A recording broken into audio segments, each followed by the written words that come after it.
Head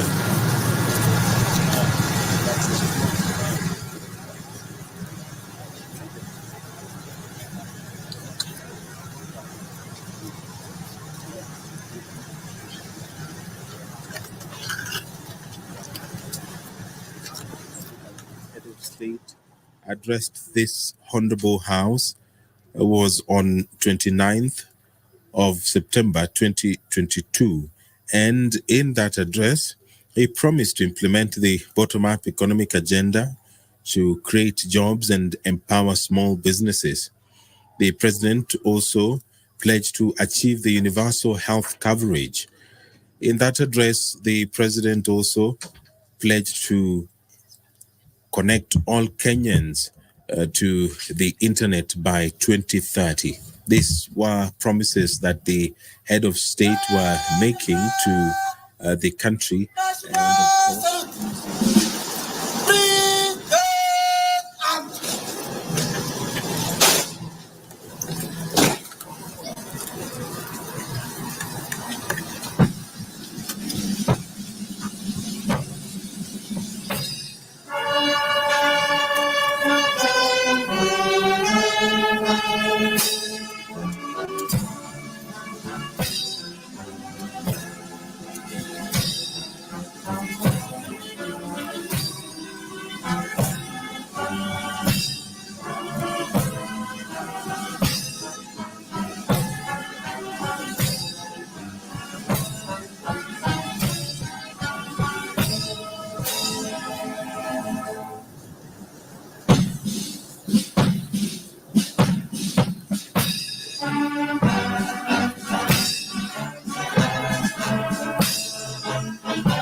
And of course,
Welcome to Parliament.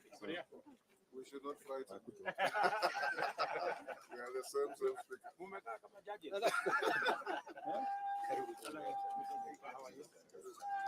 Excellent. Very well, thank you, sir.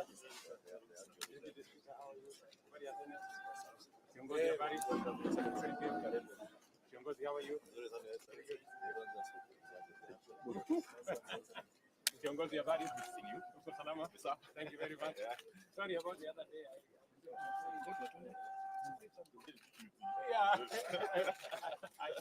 I went minority. How are you? Boni, habari yako? Uko salama? Yes. Habari yako? Hello. Uko salama? Several months been deliberating on a number of topics in the agenda comprising of outstanding constitutional matters, electoral justice,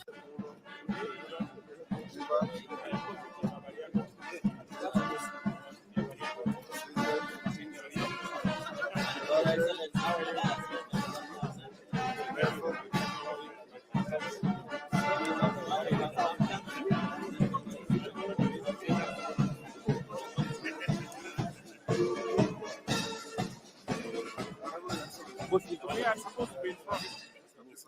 We can't go there. We're going straight to the lodge.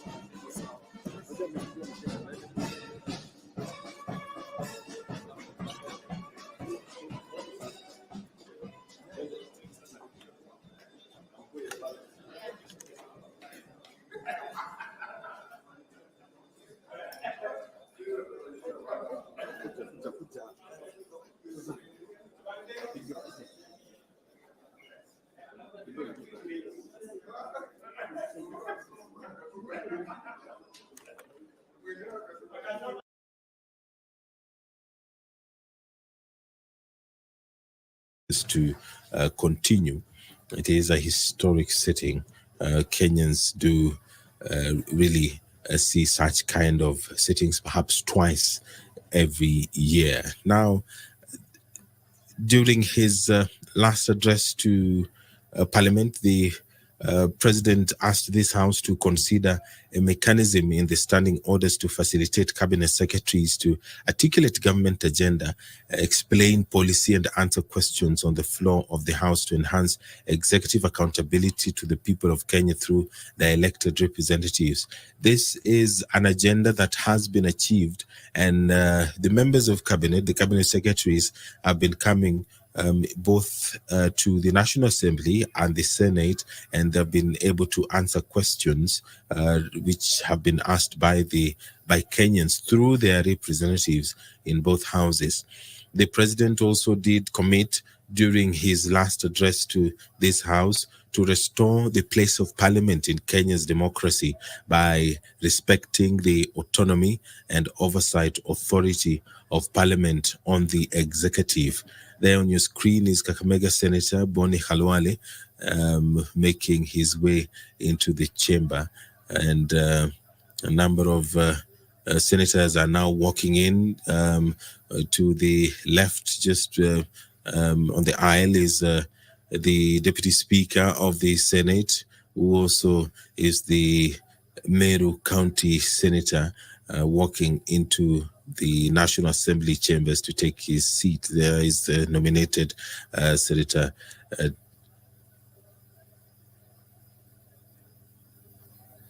This special sitting of Parliament was communicated both by the Speaker of the Senate and the Speaker of the National Assembly, and the President is expected to address it any moment now. When he last addressed Parliament, the President pledged to scale up productivity in agriculture and make sure that every Kenyan farmer, fisherman, and pastoralist contributes to sustainable economic growth by contributing to adequate and affordable food.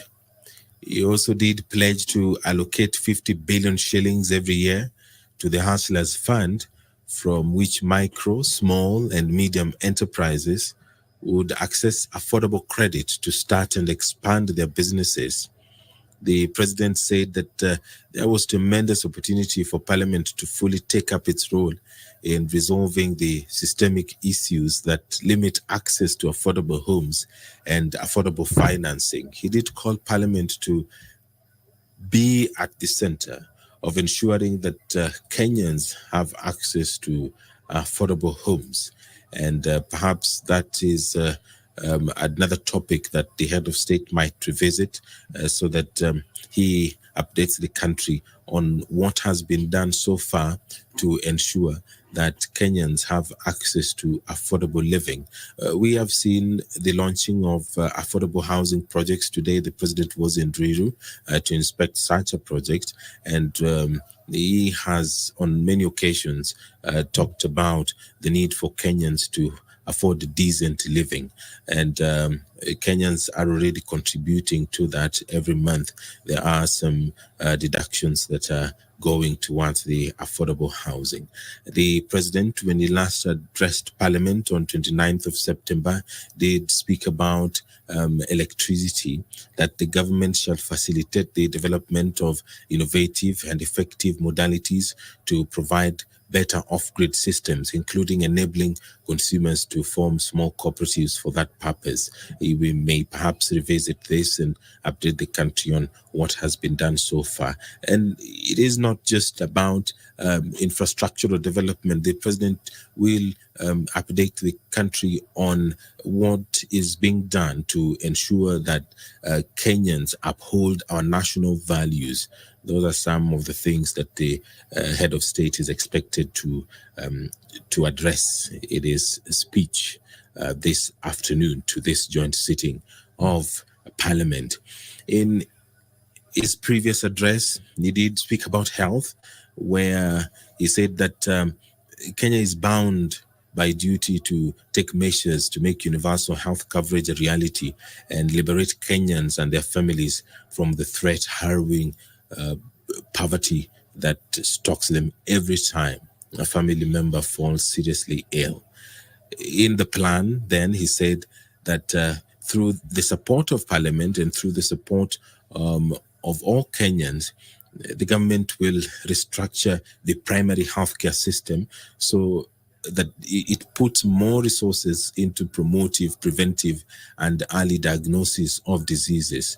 That is one of the agendas of the Kenya Kwanza administration, and we did see a number of steps being taken both by the executive as well as Parliament to ensure that this is achieved, the universal health coverage is achieved in the country.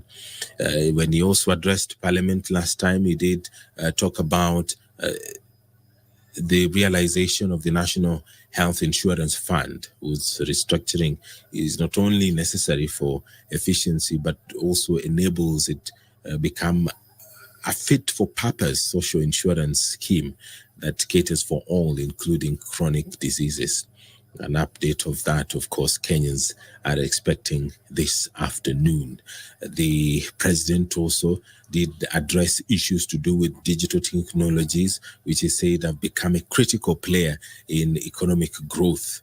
And what we have seen, what Kenyans have seen in the last couple of months is the steps which are being taken by the president, of course, through the cabinet secretary for information, communication, and the digital highway, digital economy, I beg your pardon, to ensure that the country is connected digitally. The president promised to capitalize on existing technology and innovation in public and private sector to distribute the Hustler Fund as promised in the Kenya Kwanza Manifesto. And he did call upon financial institutions and Kenya's young generation in innovation hubs to participate in the digital economy by redesigning their products to serve the goal of empowering millions armed with grand ideas, and are only waiting for the fund to finance their dreams to reality. So Kenyans are expecting the head of state to announce the steps being taken to ensure that this is achieved. The State of the Nation address will begin anytime now, but the president is within the precincts of parliament, and he will be making his way into the chambers, accompanied by the Speaker of the Senate and the Speaker of the National Assembly, and Honorable Amason Kingi, respectively. They will be leading, and they will be accompanying the head of state as he makes his way into the chamber to address this joint sitting and, of course, to address the nation at large. This is the State of the Nation address, and it takes place at least once or twice in a year, and it is an address that is being awaited with bated breath. Kenyans want the head of state to update them on what is being done to ensure that issues to do with the cost of living are addressed. There is some activity at the door. The members who are still within the precincts of parliament are making their way into the chambers, and any moment now we do expect the head of state, accompanied by the speakers of parliament, to walk into the chambers to allow this process to take place. Now, there will be a prayer by the Speaker of the Senate, and then there will be convocation by the Speaker of the Senate and by the Speaker of the National Assembly. The Speaker of the National Assembly will invite His Excellency the President to make his address.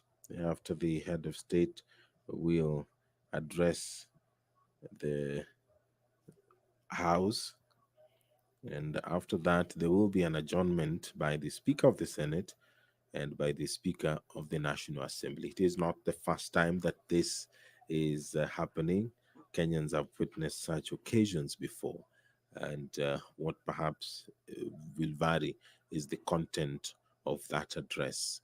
Every year, Kenya experiences unique challenges and unique types of progress, and that is what Kenyans are now waiting for, to hear what the head of state has to say regarding the state of this great nation.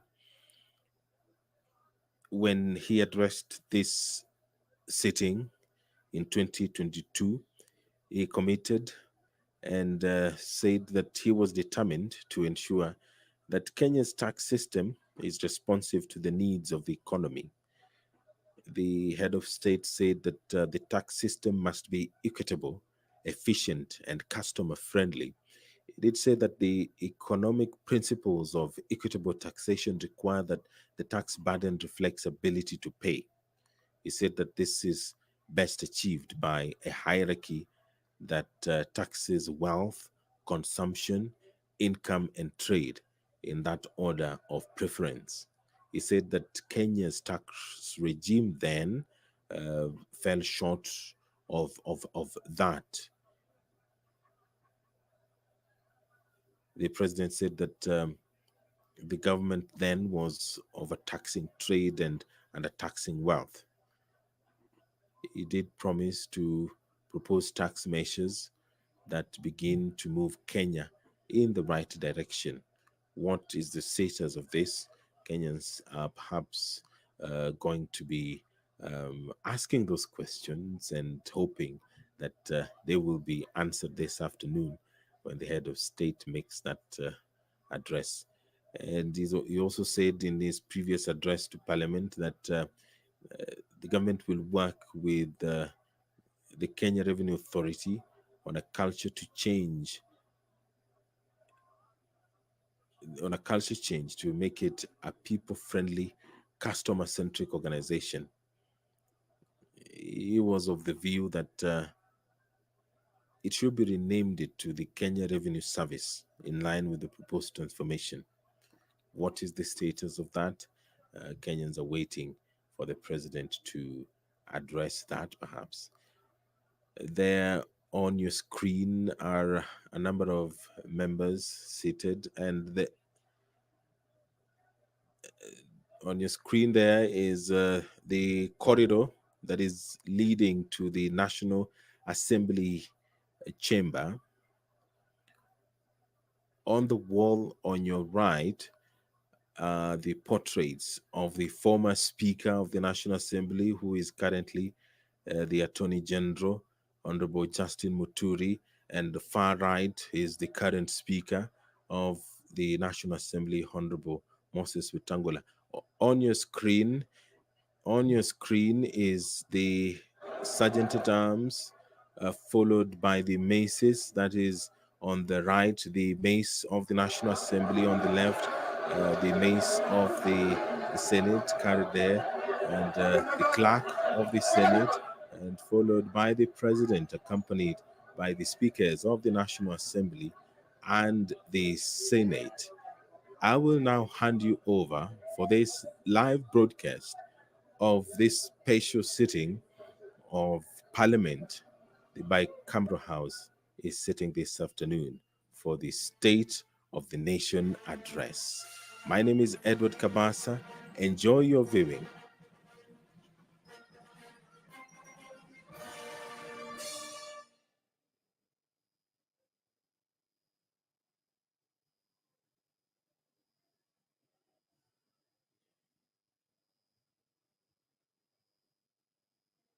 Hiyo imekuwa ni bendi na Rais William Ruto.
Your Excellency, the President of the Republic of Kenya, the Right Honorable Speaker of the National Assembly, honorable members, let us pray.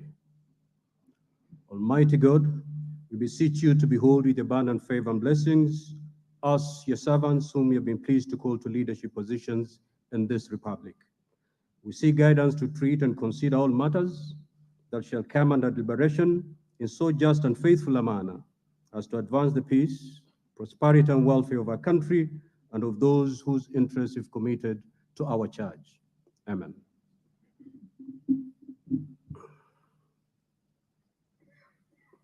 You may be seated.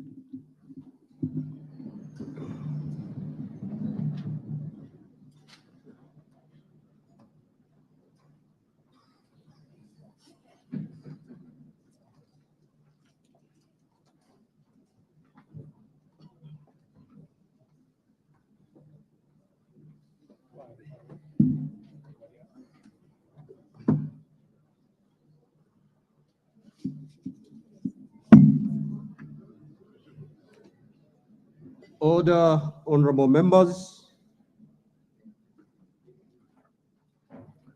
Your Excellency, the Honorable Dr. William Samoei Ruto, CGH, President of the Republic of Kenya and Commander-in-Chief of the Kenya Defense Forces, the Right Honorable Speaker of the National Assembly, the Honorable Moses Wetangula, AGH MP, honorable members of Parliament. Article 132(1) of the Constitution of Kenya requires the President to address the special sitting of Parliament of Kenya once every year and at any other time. Further, Article 132(1)(c) requires the President to, among others, once every year, report in an address to the nation all the measures taken and the progress achieved in the realization of the national values set out in Article 10 of the Constitution. In addition, Article 240, subsection 7 of the Constitution requires the President, in his capacity as the chairperson of the National Security Council, to report to Parliament annually on the state of the security of the Republic. In this regard, therefore, pursuant to Article 132, 1B, and C1 and 2 of the Constitution, the Presidency, via the letter reference number OP/CAB.26/4A, Volume 2/52, informed the Speakers of the Houses of Parliament of the intention of His Excellency, the President, to deliver his address to Parliament. Consequently, pursuant to Standing Order number 25(1) and 2 of the Senate, I gave notice of today's special sitting to the honorable senators by Gazette Notice number 14/716, which was published in the Kenya Gazette on Friday, 3rd November 2023. Accordingly, honorable members, this special sitting is properly convened. I thank you.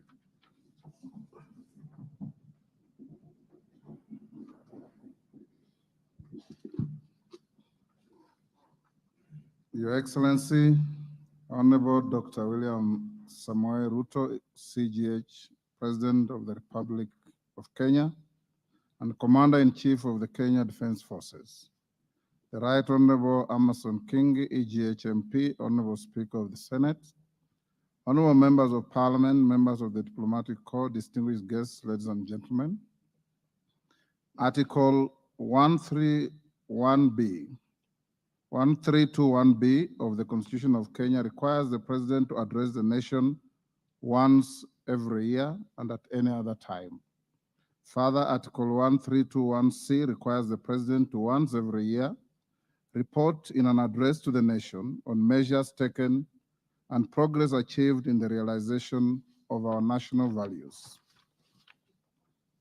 Additionally, Article 1321C Roman 3 of the Constitution provides that the President shall submit a report for debate to the National Assembly on the progress made in fulfilling the international obligations of the Republic. In this regard, honorable members, by way of a message to the House dated 26 September 2023, His Excellency the President conveyed his desire to address a joint sitting of the Houses of Parliament today, 9th November 2023. Therefore, pursuant to the provisions of Standing Order 22 of the National Assembly Standing Orders, and by Gazette Notice number 14715, which was published in the Kenya Gazette on 3rd November 2023, I gave notice of this special sitting of Parliament to the members of the National Assembly. Accordingly, honorable members, this special sitting is properly convened. Your Excellency, in the custom of Parliament, we recognize invited guests seated in our galleries. I therefore wish to recognize the following guests who are seated in the Speaker's row. Her Excellency Rachel Ruto, EGH, First Lady of the Republic of Kenya, and other members of the First Family. His Excellency Honorable Rigathi Gachagua, EGH, the Deputy President of the Republic of Kenya and the spouse of the Deputy President, Her Excellency Pastor Dorcas Rigathi. The Honorable Musalia Mudavadi, EGH, the Prime Cabinet Secretary. and Minister of Foreign Affairs. Your Excellency, honorable members, also present in the Speaker's row this afternoon are the Honorable Lady Justice Martha Koome, EGH Chief Justice and President of the Supreme Court, Her Lady Justice Philomena Mbete Mwilu, MGH, Deputy Chief Justice and Vice President of the Supreme Court. They are accompanied by Honorable Justice Eric Ogola, Principal Judge, the High Court, Honorable Justice Oscar Angote, Presiding Judge in Environmental and Land Court, and Honorable Justice Brian Ongaya, MBS, Principal Judge, Employment and Labor Relations Court. We are similarly pleased to host the former Vice President of the Republic, the Honorable Stephen Kalonzo Musyoka, AGH, who is also the co-chair of the National Dialogue Committee. We are also honored to have in our midst the immediate former speakers of the Houses of Parliament, the Honorable Justin B.N. Muturi, EGH, who is the current Attorney General of the Republic, and the Honorable Kenneth Lusaka, EGH, the Governor of Bungoma County. Your Excellency, allow me to also recognize the chairperson of the Council of Governors, who is also the Governor of Kirinyaga County, the Honorable Anne Waiguru, EGH, and the Honorable Johnson Sakaja, Governor of Nairobi City County. May I also accord special recognition to all Cabinet Secretaries present, Mr. Felix Kosgei, Chief of Staff and Head of Public Service, Principal Secretaries, members of the Diplomatic Corps, and heads of constitutional commissions and independent offices present in Parliament today. Your Excellency, I wish to make a special mention of the Chief of the Kenya Defense Forces, General Francis Ogola, and the respective service commanders, the Inspector General of Police, and other leaders of our disciplined forces who are seated at the Speaker's row. We are grateful for their distinguished service to the nation. To all invited guests, karibuni sana kwa bunge. Honorable members, distinguished guests, ladies and gentlemen, it is now my singular honor and privilege to invite His Excellency the President of the Republic of Kenya and Commander-in-Chief of the Kenya Defense Forces to address this special sitting of Parliament. Welcome, Your Excellency.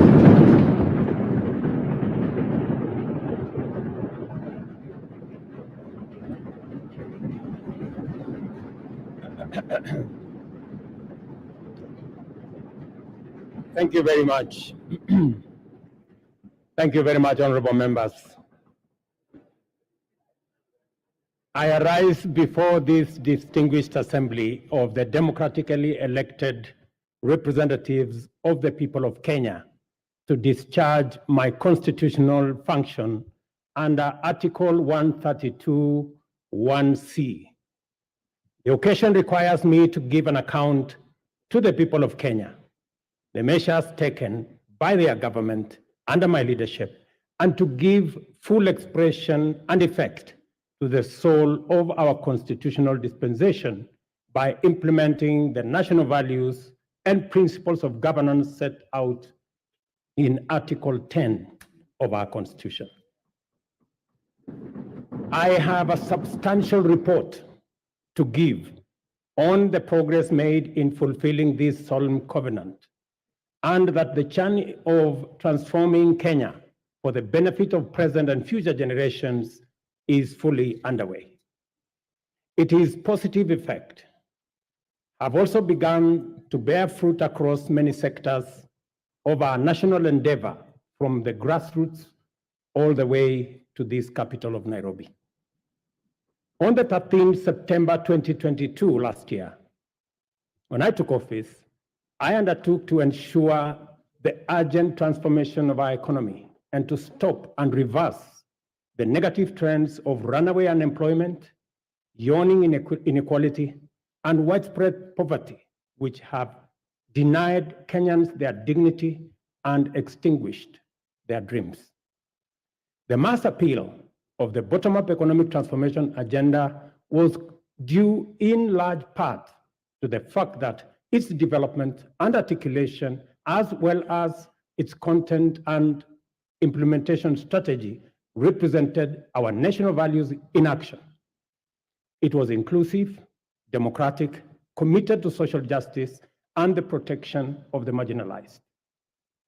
Our commitment to bring the national values and principles of governance to life in order to significantly enhance the well-being of every individual and promote the unity, stability, security, and development of our country began long before the last election and will endure well beyond our term. It has been my manifest intention to live up to all the commitments set out in the plan, and despite enormous challenges and tremendous difficulties, we have made encouraging progress in a positive direction. This has not only vindicated our philosophy of inclusive transformation in pursuit of shared prosperity, but it has also increased our confidence that we are on the right path and shall, in due course, deliver the transformation of our nation in full. It is important for us to point out that we began the implementation of our mandate to transform Kenya's economy from the bottom up under extreme difficult circumstances, not to excuse failure or to justify inability or omission to do the necessary work. Not at all. Rather, we do it to emphasize the significance of our progress, underscore the possibility of transformation under daunting conditions, and express well-founded confidence that when sufficient progress is made, we shall do much more and go much further in delivering the Kenya we want for our generations and also for posterity. In our plan, we identified 3 primary challenges: external shocks, fiscal distress, and structural imbalance that heavily strained our economy, causing nationwide difficulty. The COVID-19 pandemic, coupled with global supply chain disruptions and geopolitical conflicts, significantly raised inflation and interest rates, adversely affecting our economy, while low agricultural investment and a prolonged drought led to food shortages and made Kenya a net importer of food in a volatile international market. It was under conditions of such extreme difficulty that the people of Kenya entrusted us with the responsibility of simultaneously generating effective solutions to immediate problems, providing a credible pathway to stability in the medium term, and undertaking long-term structural transformation of our economy, but in a manner which paid attention to the needs and aspirations of Kenyans, especially those at the bottom of the pyramid. The transformation of our economy is not only desirable and important, it is also necessary and urgent. And the people of Kenya have made this clear at every opportunity. Our duty as leaders is to listen keenly and comply with the people's wishes. Kenyans want to proceed in a new direction and demand a new conversation that puts ordinary Kenyans, the mama mboga, security, well-being, interests, and aspirations at the front and center of all policy and governance discourse. Citizen freedoms and fundamental rights lie at the heart of enterprise and democracy. Accordingly, our governance system must be fit for purpose, able to protect people and their belongings, safeguard freedom, facilitate democracy, and promote market efficiency. To do this, law enforcement must be robust, judicial integrity, efficiency and independence, absolute, and the right to the protection of law non-negotiable and impartial. Our police service and other actors in the justice, law, and order chain including the judiciary, must therefore be professional, independent, impartial, effective, and inspired by national values and principles of governance. In keeping with our promise to the people of Kenya, I signed important instruments on my first day on duty. Among them, the delayed appointments of 6 judges to the Court of Appeal as recommended by the Judicial Service Commission. Enhanced allocation through this House to the judiciary by 3 billion Kenya shillings.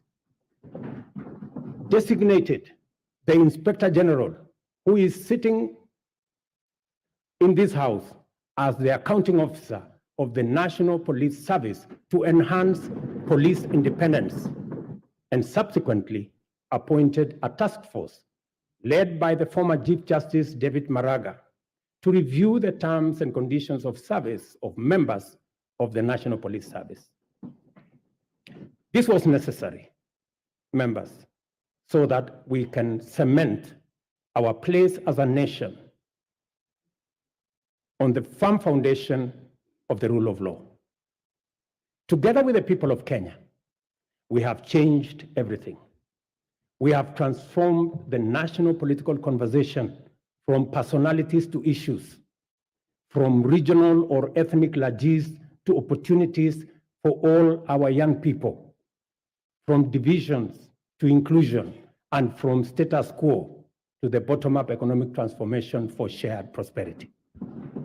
To date, Kenyans remained fully seized of the agenda, engaging vigorously and with unrelenting focus on expanding agricultural productivity to deal with the cost of living, affordable housing to create enterprise, jobs, and dignified dwellings, universal health coverage for a healthy, productive nation, and digital transformation to create e-commerce, create jobs, and make government efficient, effective, and accessible, especially government services. Also, fintechs, including the Hustler Fund, have benefited from the space around technology and the digital transformation.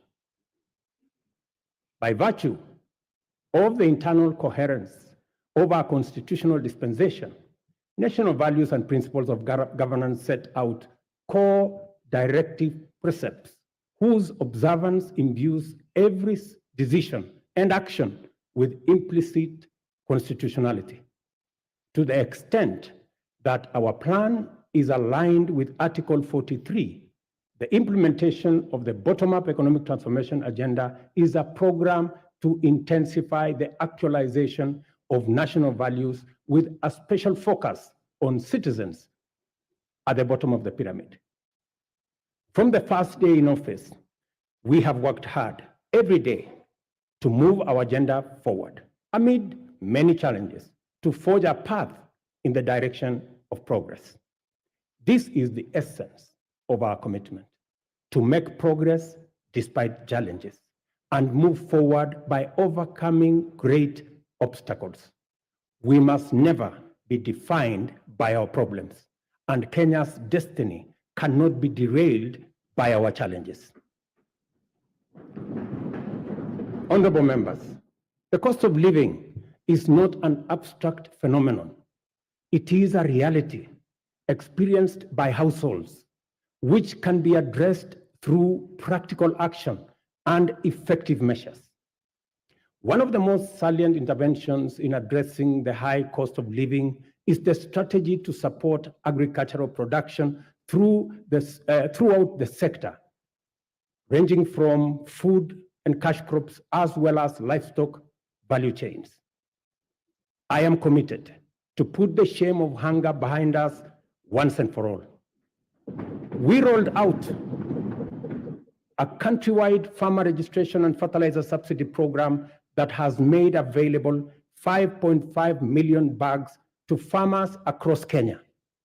We have progressively reduced the cost of fertilizer from 6,500 to 2,500, increased maize acreage under production by an extra 200,000 acres this year and enhance maize production by an additional 18 million bags this year. As a result of these interventions, today, a 2-kilogram packet of maize flour is selling at a low of 145 and a high of 175, depending on the brand you buy, down from 250 shillings a few months ago. The famous Gorogoro of maize is selling at between 60 and 75. Honorable members, you know how much it costed a few months ago. We have also established 22 new fish landing sites in 9 counties in Nyanza and the Coast region. We have funded and organized beach management units into cooperatives, set up 2 hatcheries in Kabonyo in Kisumu County and in Shimoni in Kwale County. And we are in the process of completing Liwatoni fish processing plant in Mombasa by end of next month and Shimoni Fish Port by the end of next year. Again, to bring our blue economy resources into the realm of food production. To achieve efficiency, transparency, and accuracy in fertilizer distribution, we enroll farmers on a digital register with accurate details of the location and acreage of their agricultural land holdings. This database enabled us to implement an e-voucher system through which farmers receive their fertilizer consignments for planting and top dressing of maize, tea, coffee, rice, potatoes, cotton, edible oils, sugarcane across the country. Our farmers are the best people to speak about the success of the fertilizer program. Yesterday, I spoke to several farmers in different parts of the country. Ms. Alice Nato, a single mother in a place called Milo in Bungoma, told me that the 2,500 fertilizer had doubled the yield in her farm from 52 bags of maize last year to 120 bags of maize this year. Another farmer, Mr. Albert Munyi from Embu, appreciated the impact of fertilizer subsidy had in his farm and asked me to work out a way that the fertilizer can be delivered closer to the farmers rather than at the National Cereals and Produce Board depot. I assured him that I will work with the governor of Embu and with all governors to actualize his proposal for him and for other farmers who believe the same. But it was Mr. Samuel Chacha of Kuria who graphically painted the picture of transformation the fertilizer subsidy has done in his farm with a phrase that struck my mind. He simply told me, Mr. President, shamba yangu ina meta meta.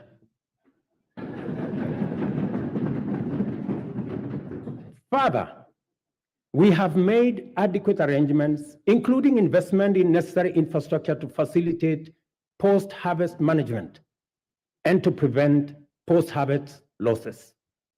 17 certified warehouses jointly managed by the National Cereals and Produce Board and the private sector owners with a combined capacity of 365 metric tons or 4,090,000 kilogram bags have been prepared in the maize growing areas.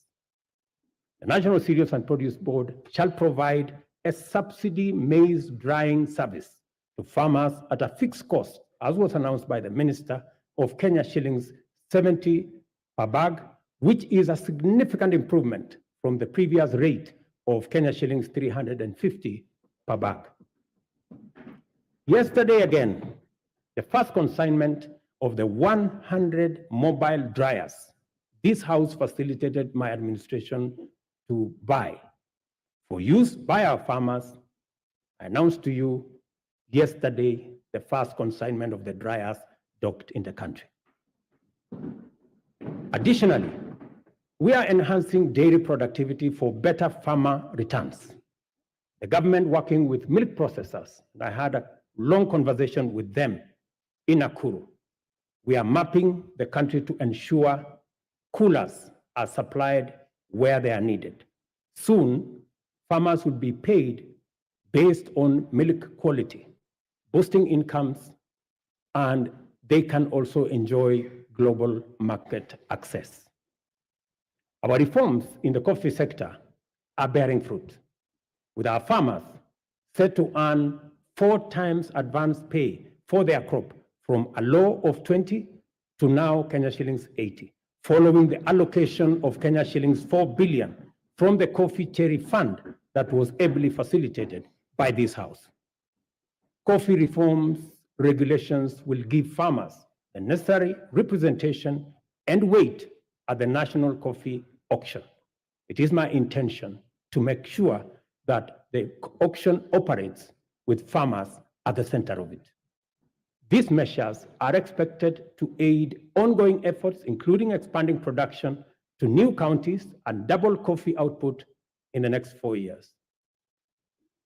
The government of Kenya is currently restructuring public sugar mills, expediting the leasing of 5 companies for rehabilitation and expansion to boost industry competitiveness before the COMESA sugar safeguards expire. The objective includes creating a competitive sector, raising farmer incomes, and enhancing productivity. This House agreed with my cabinet that we waive Kenya shillings 117 billion non-performing debt for government-owned sugar factories, for which I am grateful to this House. This House also approved 1.7 billion shillings that will go into paying farmer arrears and other complications that arose out of the challenges our sugar sector was facing. I want to promise this House that in the next couple of weeks, we shall be dispersing that money so that farmers in the sugar growing area can go home for Christmas with their money. As earlier indicated, our public borrowing had long crowded out the productive sector from the financial markets, raising the cost of credit and slowing down trade and commerce. As I told Kenyans on my first day in office, times were difficult and many people are struggling, and necessary and effective sustainable solutions were urgently needed. We must admit, honorable members, that as a country, we had been living large and way beyond our means. The time has come, therefore, to retire the false comforts and illusionary benefits of wasteful expenditure and counterproductive subsidies on consumption, by which we dug ourselves deeper into the hole of avoidable debt. The new direction may not be easy, but it is ethical, responsible, prudent, and most importantly, necessary. We've had to take hard decisions and make painful choices because we owe it to the people of Kenya to do the right thing and to confront facts as they are without flinching or equivocating. We have worked hard at home and abroad to mobilize a broad coalition of bilateral development partners. Many of them, I see them in this House, multilateral development banks and other agencies, which have rallied to pull our country back from the brink of debt distress and set us today firmly on the path towards sustainable economic growth. Our efforts to stabilize the situation have yielded such progress that next month, in December, we will be able to settle the first Kenya shillings $300 million or 500 billion Kenya shillings installment of the US dollars 2 billion Eurobond debt that falls due next year. I can now confirm with confidence that we will and we shall pay the debt that has become a source of much concern to citizens, markets, and our partners. Having said this, I further announce to the nation that our intention, consistent with sustained effort here and abroad, have enabled us to normalize our relations with the International Monetary Fund, the World Bank, the Africa Development Bank, and various development partners to such an extent that they are now working with us to implement the bottom-up economic transformation plan. As I earlier indicated, our public borrowing had long crowded our productive sector from the financial markets, raising the cost of credit and slowing down trade and commerce, especially the micro, small, and medium enterprises, including Mama Mboga. Consequently, many enterprises and entrepreneurs were referred for blacklisting by the credit reference bureaus, where 7 million borrowers were listed by last year. We committed to provide affordable and accessible credit and restore small business owners to good standing with credit rating agencies. A deliberate, targeted strategic financial inclusion fund, the Hustler Fund, providing affordable credit and mobilizing savings for individuals and small businesses, was launched on the 30th of November, 2022. The public response to the Hustler Fund has exceeded most initial projections and surprised even the most hardened skeptics. By the end of last month, the fund had disbursed Kenya shillings 36.6 billion, and in savings, 2.3 billion, and with 7.5 million repeat borrowers, whose overall repayment rate is at 73%. The top borrower of the fund has so far accessed Kenya shillings 4.5 million in 816 transactions, while the top voluntary saver is at 631,491. In the intervening period, the Hustler Fund has also launched a group product which has attracted 50,000 active groups to the platform, and of which 20,000 have received 151 million Kenya shillings. The Hustler Fund has provided us not only the huge pent-up demand for affordable credit, but also the readiness of Kenyans to express or to embrace credit and savings and to pay their loans on time with minimum prompting. The notion that Kenyans are not creditworthy or are high-risk borrowers is nothing more than an unjust financial profiling, which has, in many instances, become a needless, self-fulfilling prophecy.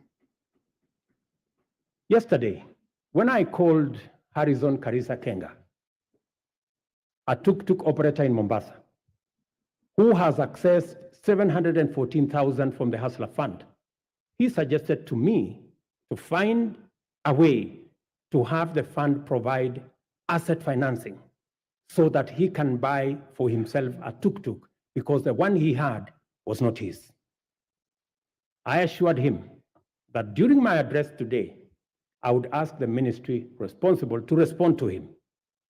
Consequently, I hereby direct the Ministry of Cooperatives and MSMEs to expeditiously engage Mr. Kenga. I will give you his telephone number. The impact of the Hustler Fund is summarized by a story of a Mr. Sospita Ondiek from Kisii.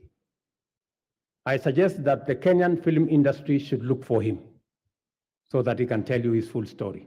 Mr. Ondiek has a plumbing and tiling business in Kisii. And through the Hustler Fund, he has accessed 1.7 million in the many transactions he has undertaken to enhance our savings that have consistently been among the lowest globally, and to correct the delayed transformation of our social security architecture. Fundamental reforms are underway in our savings and social security space.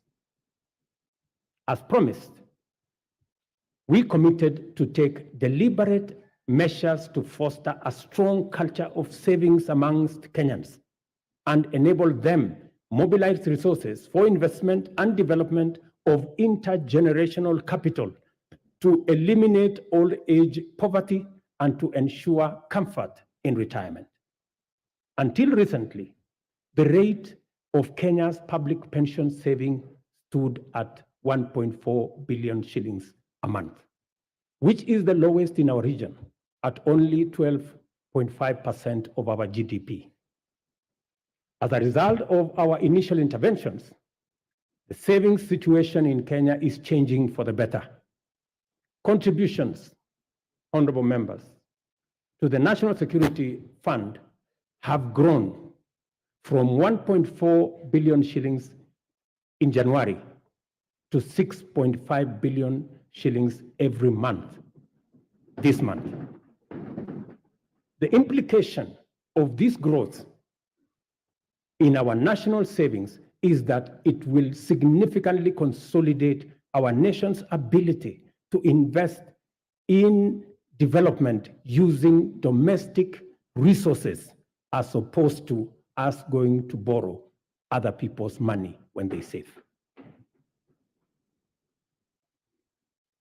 Honorable members, majority of Kenyans live in their own rural homes, even though many experience land and settlement challenges, including landlessness, insecure land tenure, and perennial squatter problems. Acute housing challenges are principally an urban phenomenon, and they present a serious threat to health and safety, as well as dignity of people, particularly low-income earners.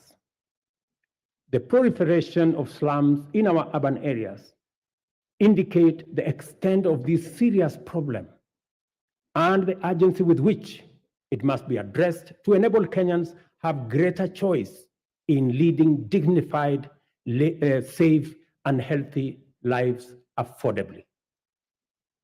Low supply of affordable housing units in Kenya is acute, making rent a huge component of the cost of living for many households.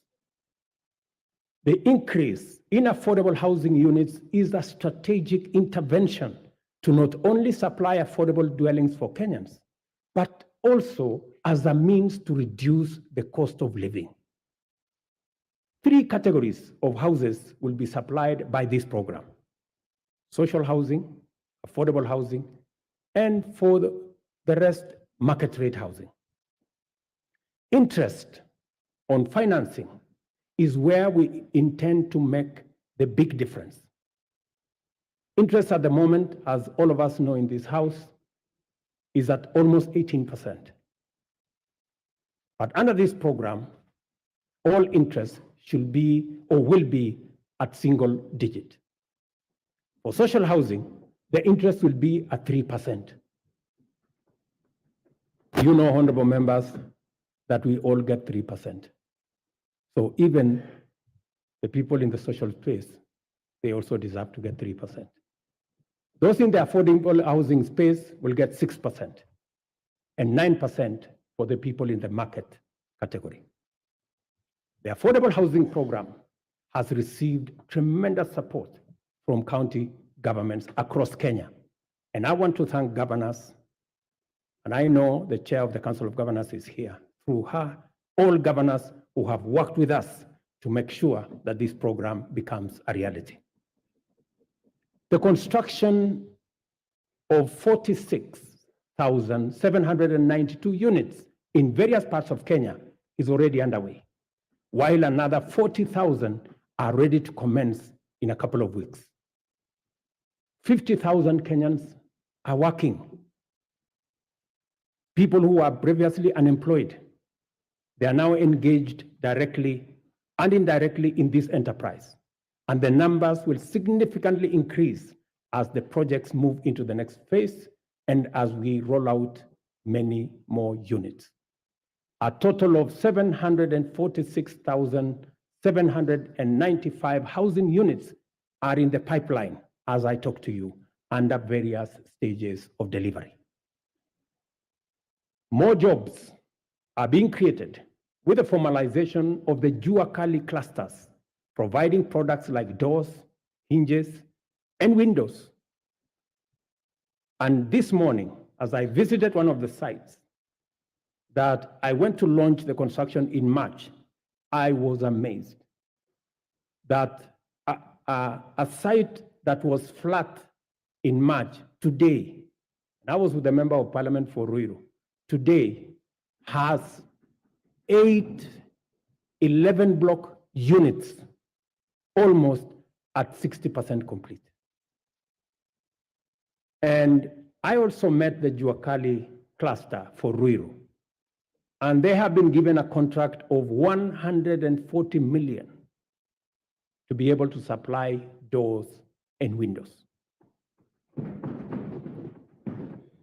Architects, engineers, quantity surveyors, masons, electricians, plumbers, transporters, steel and cement factory workers, and hardware merchants will be partakers in this transformative plan.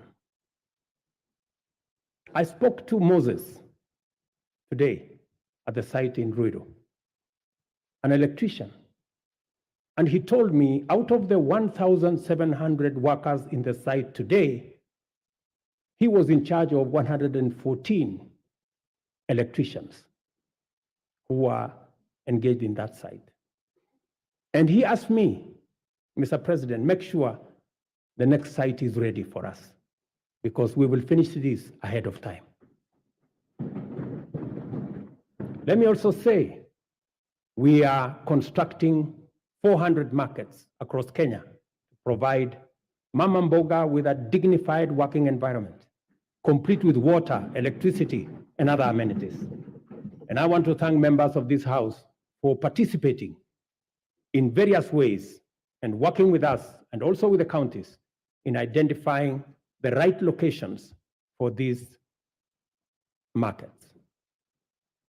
Ladies and gentlemen, honorable members, our education system must develop a formidable reservoir of skill, talent, highly competitive and innovative human capital to support our vision of an economically transformed Kenya. Within weeks of taking office, I appointed the Presidential Working Party on Education Reform, led by Professor Raphael Munava, my former teacher, who provided clarity on transition to the new competence-based curriculum and made further recommendations on necessary reforms in our education system from early childhood all the way to the tertiary levels. The Working Party concluded its work and submitted a report whose recommendations are already being implemented. The urgent and vexing question of transition to junior school has been settled, and the Kenya Primary School Education Assessment will be used for the exclusive purpose of monitoring learners' progress and not for placement in any grade. In keeping with our commitment, 56,750 new teachers have been employed. I'm sure the Honorable Milemba can confirm this. While 8,200 primary school teachers were retrained to equip them with capacity to effectively deliver learning and teaching at junior school levels. With changes to the entry requirements for teacher training colleges, admission has increased by 300%, to now 20,456 trainees. I was privileged to be in Kwale last week to open the Kwale Teacher Training College, which had only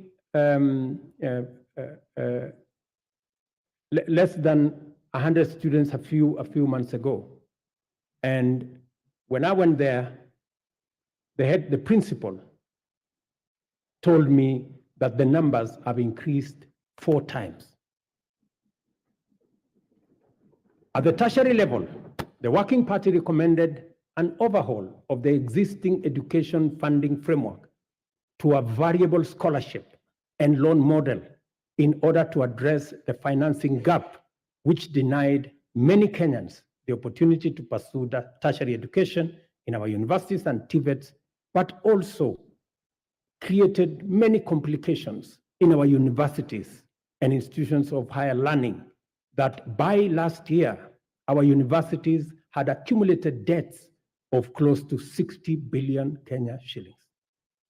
I sat down with all the vice chancellors of our 41 public universities, and we came up with a proposal that we are now implementing.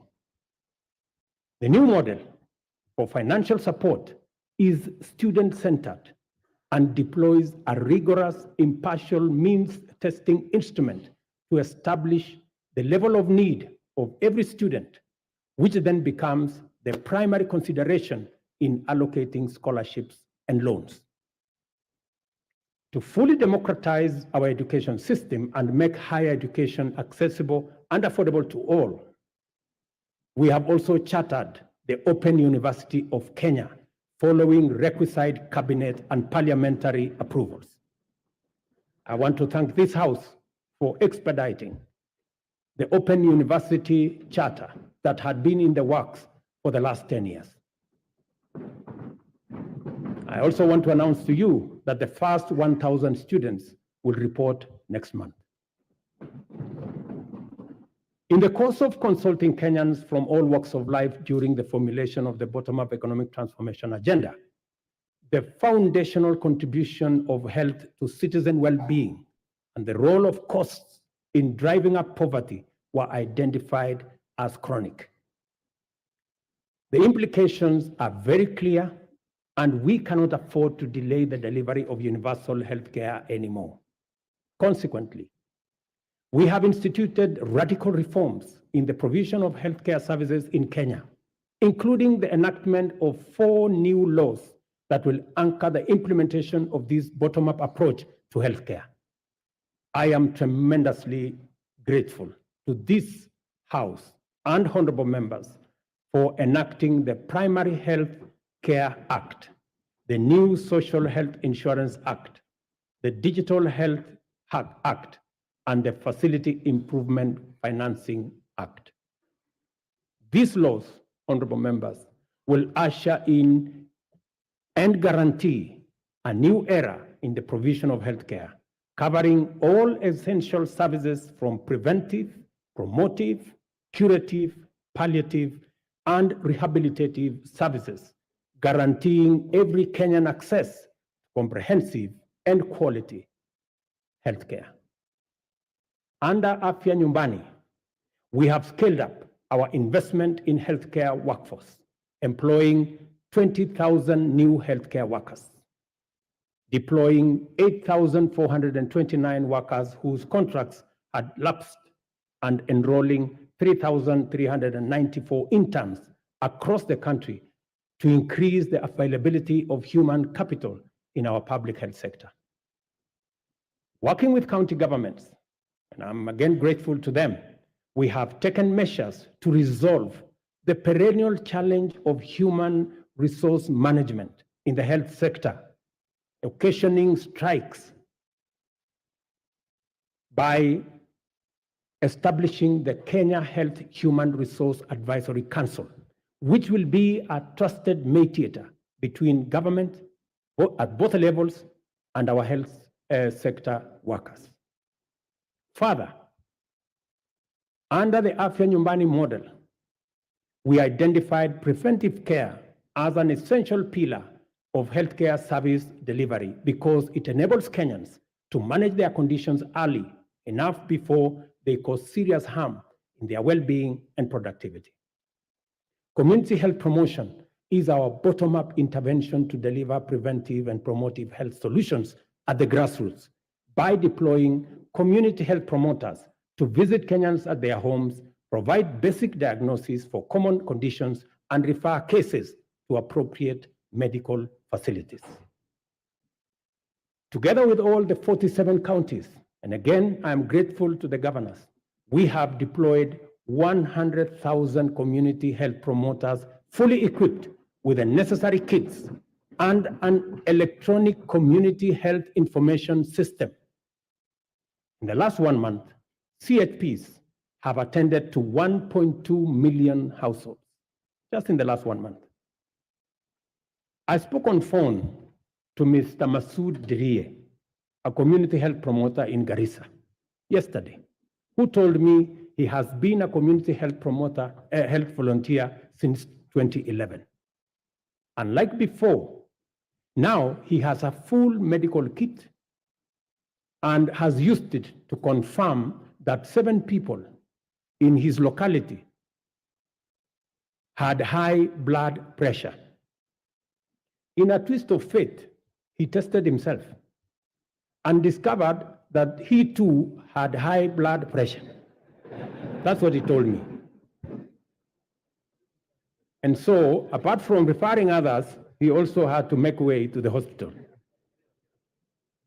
Mr. Obembi Ogutu of Homa Bay told me that the program now makes primary health care a paperless engagement, saying it had started to reduce queues in hospitals.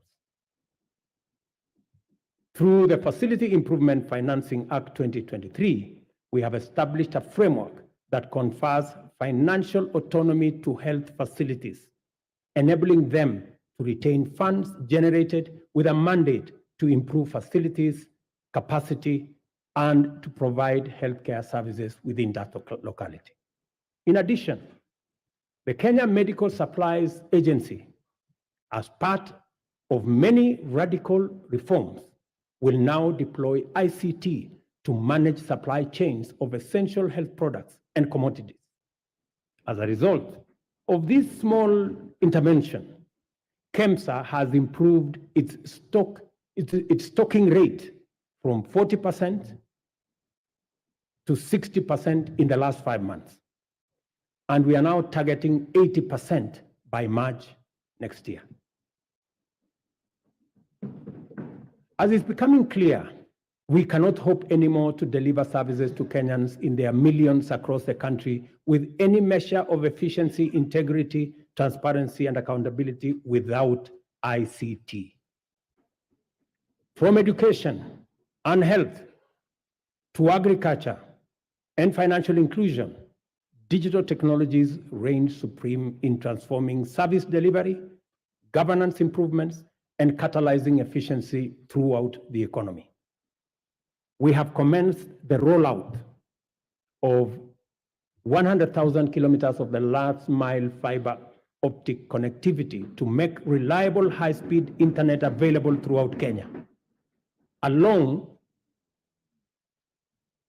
with 25,000 free Wi-Fi hotspots in all market centers. The rollout, and I was given a statistics by the end of this year, the first 2,200 will be rolled out, and another 1,450 ICT hubs in every ward. I want to thank the membership of this House for considering to change the NGCDF Act so that you can also deploy those resources in the ICT space and enable millions of young people in your constituencies and wards to access internet and technology for digital jobs, e-commerce, and to give them the possibility of working on remote jobs. I have engaged the chair and committee of this House in that space. We have agreed on the model of how the ICT hub will look like, and I am truly grateful that Parliament came through and considered changing the law so that we can work on this together.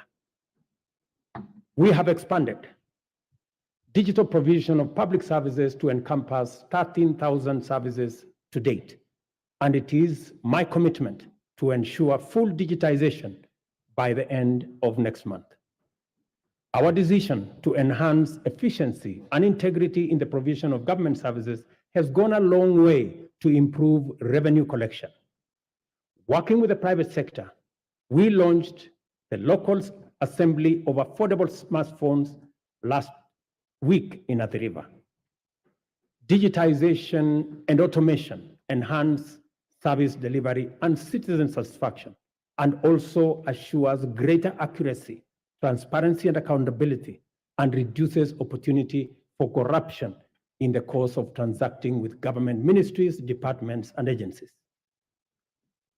Corruption, honorable members, wastage, inefficiency, and negligence are serious threats to our transformation agenda and unacceptable practice that has no place in our nation.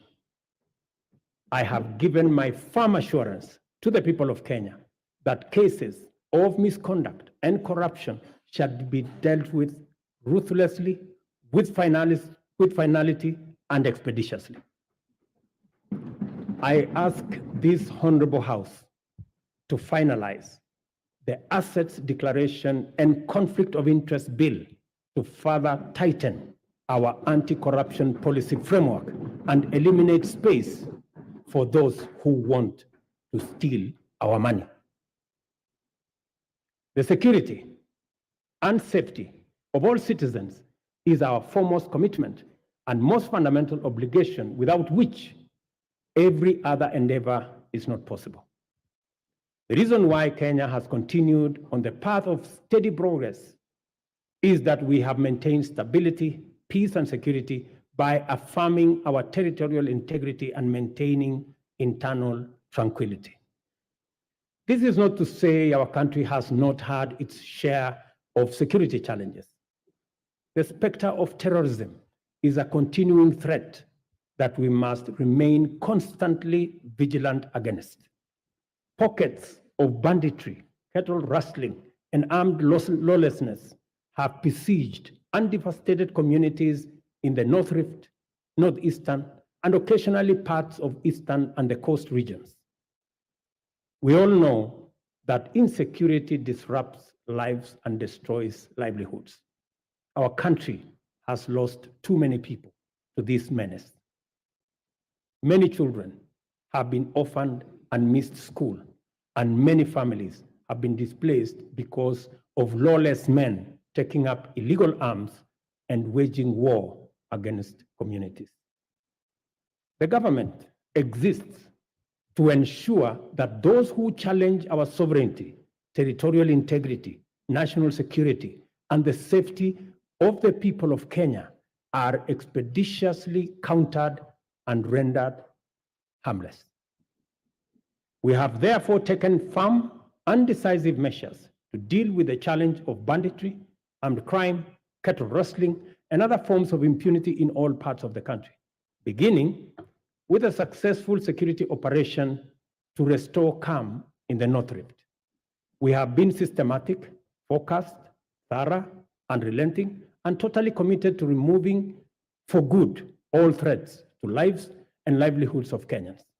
I know there are pushbacks from the criminals, but I want to assure the honorable members of this House that we will be unrelenting. And until it is done, it is not done.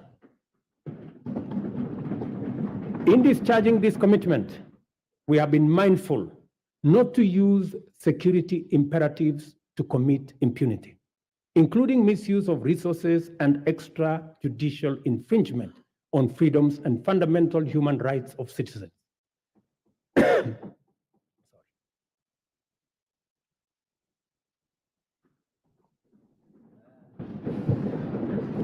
Sorry. We are conscious to provide security as a public service for the benefit of law-abiding citizens and as a guarantor of economic growth. Therefore, Our security services have been committed to a citizen-centric, rights-focused, inclusive, and community-based security strategy. I am therefore quite clear that there exists no tension between the effective delivery of security services and the upholding of human rights and fundamental freedoms. We can be, and therefore must be, secure, yet free and democratic. In order to entrench our all-of-society coalition, we have resolved to enhance diversity and inclusion by expanding enrollment in the National Youth Service as an agency to capture young people at the bottom of the pyramid. Consequently, we are doubling enrollment to 40,000 yearly in the National Youth Service and have made it absolutely mandatory that every village, center, town, and city in Kenya is properly represented in the recruitment.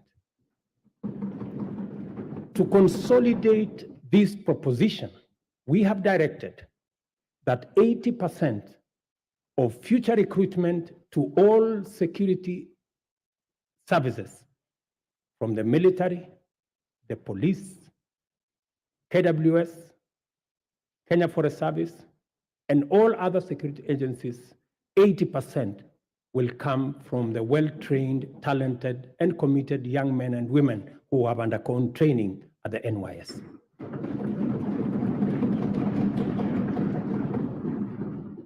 Kenya finds itself continuously summoned to its duty of care to serve as a reliable anchor to our region's security, peace, and stability.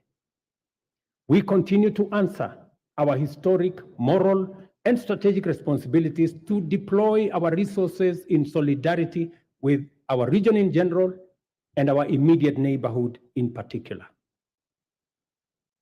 To prevent the imminent collapse of Goma in eastern DRC, which we have had would have had serious consequences for the wider East African region, we deployed our troops under the East African Community Regional Force. We have continued to anchor the fight against Al-Shabaab in Somalia under the Africa Union Transition Mission in Somalia. The Kenya Defense Forces continues to make Kenya proud, and I salute them. It is our firm position that only a democratically accountable system that is sensitive and responsive to the adverse and diverse composition of Sudan can secure that country. Given the regional interconnectedness, together with the Kingdom of Saudi Arabia and the US, we have engaged the Jeddah process as IGAD to fashion a framework that will be best placed to successfully deliver peace in Sudan. Honorable members, our economy is firmly interconnected with regional, continental, and global economic systems. Our security and stability is likewise integrated with those of our neighbors. Kenya has a fundamental, essential, legitimate, and clear interest in conducting robust diplomacy in form of bilateral and multilateral engagements. For the last 12 months, we have continued to fulfill our international obligations through Kenya's leadership in the international arena. This is underscored by the high-level summits Kenya has hosted and participated in. Kenya successfully hosted the inaugural first-ever Africa Climate Summit. We also hosted the 43rd ordinary session of the Executive Council, the 5th mid-year coordination meeting of the Africa Union, and the regional economic communities, and the first-ever African edition of the Berlin Climate and Security Conference in Nairobi. All these summits have brought into our country about 30 heads of state and government and over 30,000 delegates from different parts of the world. The government has made deliberate efforts to harness the immense and potential of Kenyans also in the diaspora. Indeed, I established the State Department of Diaspora in the Ministry of Foreign Affairs so that they can fully participate in the affairs of our motherland. I have committed to work collaboratively, consultatively, and collectively with the counties and all Kenyans to uphold our cherished national values as human dignity, equity, social justice, national unity, inclusiveness, integrity, good governance, transparency, and accountability. I encourage all honorable members and indeed all Kenyans to embrace an open mindset in regard to national strategic interests and to leverage on our rich heritage and diversity. One of the greatest strengths of our country is our capacity to devise bold, unprecedented solutions to our threats and challenges, create imaginative strategies to avert danger, and chart new paths to deliver us from adversity. There is no doubt that our nation has been confronted with immense pressure emanating from political misunderstandings sometimes and electoral disagreements. And it is because we have a robust democracy, which we are very proud of. Such pressure can disrupt lives and livelihoods and undermine our economy. Thankfully, Kenyans always find the moral strength and political imagination to reach across the political divide and engage in dialogue in the spirit of goodwill, fraternity, and commitment to the national interest and the welfare of the nation.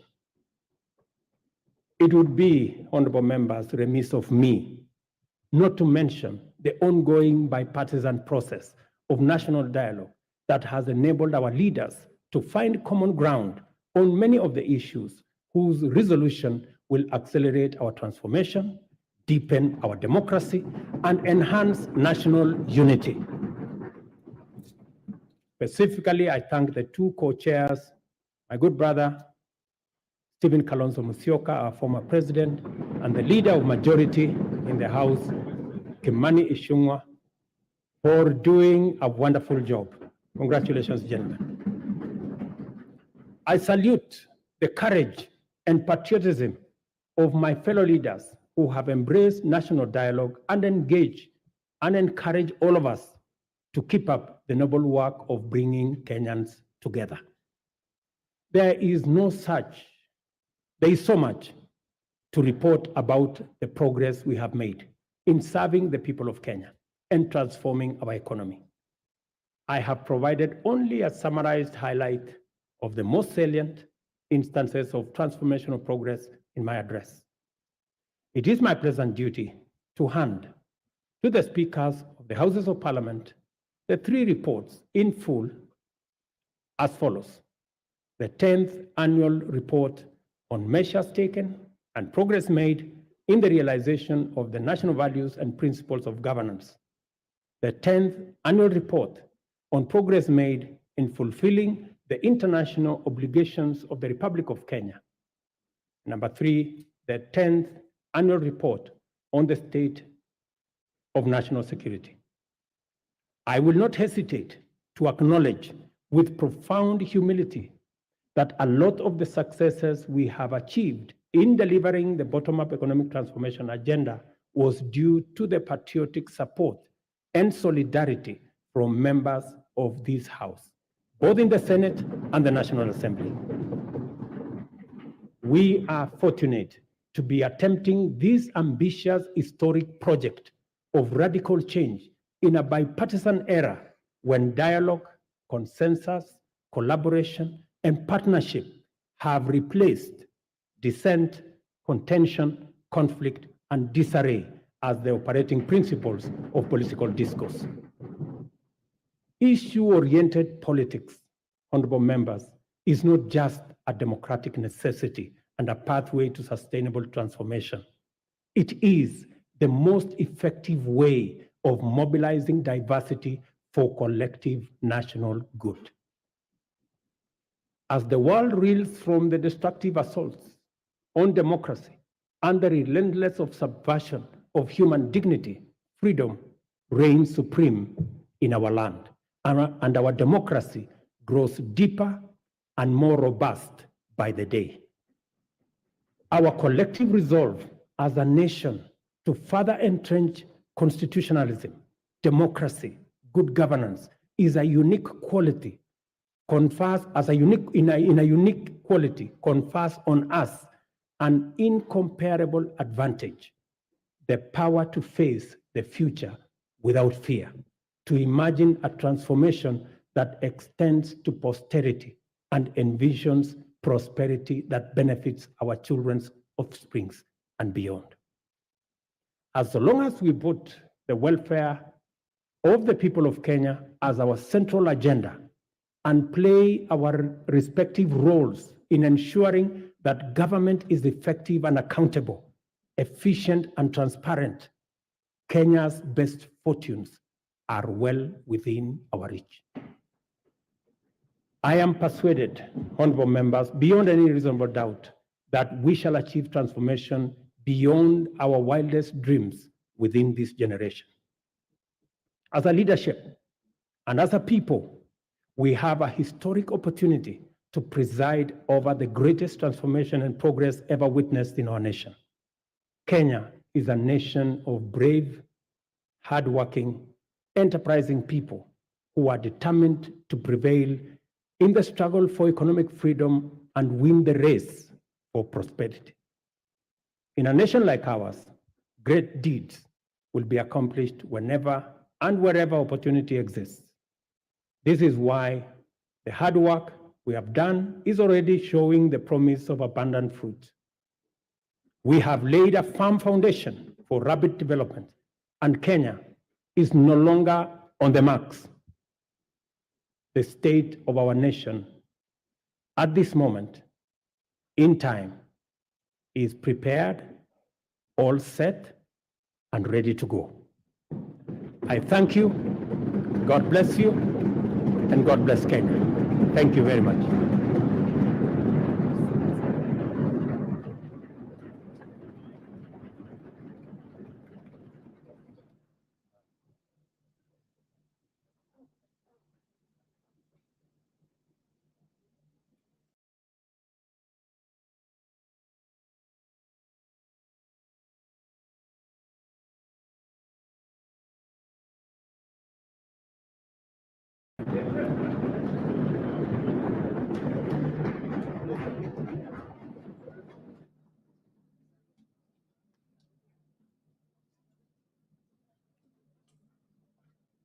Honorable members, please be upstanding.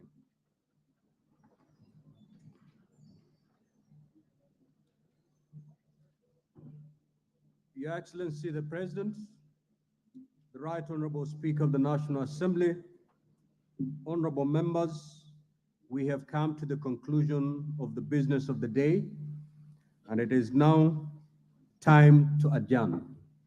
The Senate stands adjourned until Tuesday, 14th of November, 2023 at 2:30 p.m. in the Senate chamber. I thank you. Honorable members remain upstanding. Honorable members of the National Assembly, the National Assembly now stands adjourned until Tuesday, 14th November 2023 at 2:30 p.m. May I also take this opportunity, Excellency the President, to invite all honorable members and our guests to a reception at the Parliament courtyard. May I also request all of you honorable members and our guests to remain standing in your places until the procession of His Excellency the President and the speakers leave the chamber. I thank you.